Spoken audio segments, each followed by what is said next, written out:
Right. I'm here with Ailsa Brown from the SMC Consortium at ISPOR in Berlin 2012. Ailsa, I was wondering, could you tell us exactly how the SMC managed to do their evaluations so fast? So it's 18 weeks from the point at which we received the submission from the company to putting the information back on our website with the decision.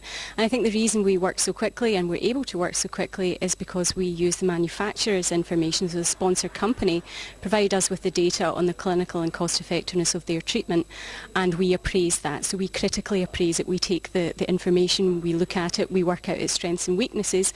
We may ask the company for additional information, additional data, and from that we make our decision. And I think because we are not doing the primary modelling ourselves, it allows us to expedite that process, because clearly it's very time intensive for us to do that analysis ourselves.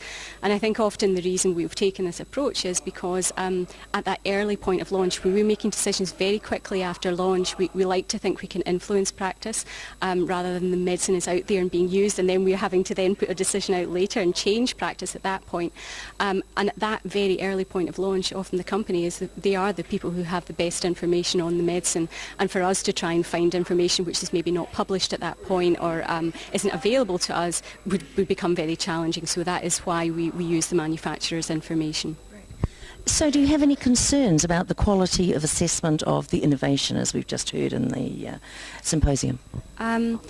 I think we see variable quality of submissions coming to SMC. We do see some really high quality analysis, and I think companies are becoming very, very good at dealing with the uncertainty, particularly when they're dealing with an innovative product where we're not entirely sure what the benefits will be in the end.